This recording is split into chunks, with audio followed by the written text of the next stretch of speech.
choses à connaître pour attiser l'onction de la protection et la conserver. Évitez de descendre en Égypte. Évitez de descendre en Égypte. Ésaïe chapitre 31, versets 1 à 3. La Bible dit: malheur aux fils rebelles, déclare l'Éternel, qui forment des projets où je n'ai pas de part, qui concluent des traités contre ma volonté pour ajouter ainsi un péché à un autre. Verset 2. Ils s'en vont en Égypte sans m'avoir consulté pour se mettre en sécurité auprès du Pharaon et pour chercher refuge à l'ombre de l'Égypte. Verset 3. Le refuge du Pharaon sera sujet de honte. Le refuge que vous cherchez à l'ombre de l'Égypte vous plongera dans une grande confusion. Écoutez, s'il y a une chose que Dieu déteste, c'est les instables spirituels. Les gens qui viennent chercher chez Dieu et qui partent chercher ailleurs. Je vous mets en garde. Dieu a horreur de pareilles personnes. Les gens qui sont à l'église et qui partent chez les marabouts. Les gens qui cherchent Dieu, qui cherchent le secours chez Dieu et qui à un moment donné vont se laisser emporter par les paroles trompeuses et fallacieuses de certaines personnes. Ah, c'est Dieu qui a aussi créé ces gens-là, non? Allons aussi vers eux. Retenez ça. Dieu a horreur de pareilles personnes parce que quand tu le fais, tu es en train de mépriser Dieu. En fait, tu es en train de le réduire comme rien, comme pour dire qu'il n'est pas capable de te secourir. Ça, c'est la vérité. Et il y a des gens qui font ça à l'église. Même ici, là.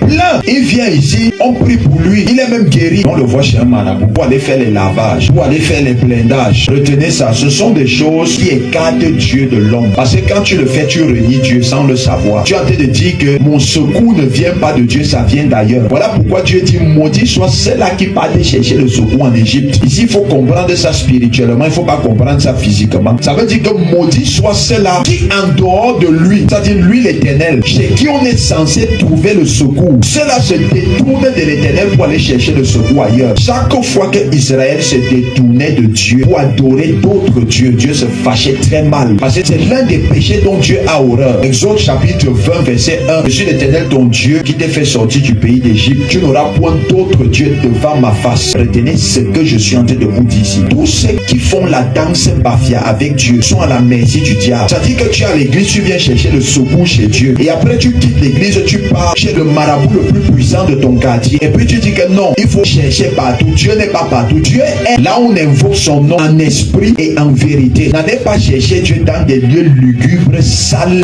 bizarres, crasseux, où il y a des crânes humains, des ossements humains, où on va aller vous faire toutes sortes de pratiques bêtes, bizarres sur votre corps là. Dieu n'est pas là-bas. Où on va aller tuer le poulet, on prend le poulet, on verse sur toi et on te dit que c'est le blindage et c'est la protection. Mon ami, Dieu n'est pas là-bas. Le Seigneur Jésus-Christ n'est pas là-bas. Et toute personne qui n'est pas statique avec Dieu, c'est-à-dire que qui ne sait pas suivre Dieu jusqu'à la gare, ne conservera pas l'onction de la protection. Le secours vient de Dieu. On le dit souvent, non? C'est ça, non? Le secours vient de l'Éternel, n'est-ce pas? Mais combien d'entre vous sont allés chercher le secours ailleurs? Dites la vérité. Combien d'entre vous, à un moment donné, tu es resté comme ça, là, tu as dit que, ouais, l'église là, c'est lent, hein. Dieu là aussi est lent, hein. Depuis que je pars à l'église là, je n'ai même encore rien vu. Je vais au pot aussi essayer l'homme dont on m'a dit là, tu pars chercher les produits là-bas. Depuis que je pars à l'église là, on m'a dit que je vais accoucher. Depuis là, mon problème de vente là, je ne connais pas. Il faut arrêter ça, c'est pas bon. Cette vie là, ce n'est pas une bonne vie. Aujourd'hui, on te voit à l'église et demain, on te voit chez les marabouts. On te voit aller chercher le secours ailleurs. C'est une malédiction, mes amis. La Bible dit malheur à quiconque le fait. Tous ceux qui le font sont sous le coup de la malédiction. Tous ceux qui font ça, qui cherchent le secours ailleurs, qui cherchent refuge ailleurs, sont sous le coup de la malédiction. Et vous ne pouvez pas pleinement bénéficier de la protection qui vient du Seigneur. Lorsque vous êtes dans cet état d'esprit, retenez-le.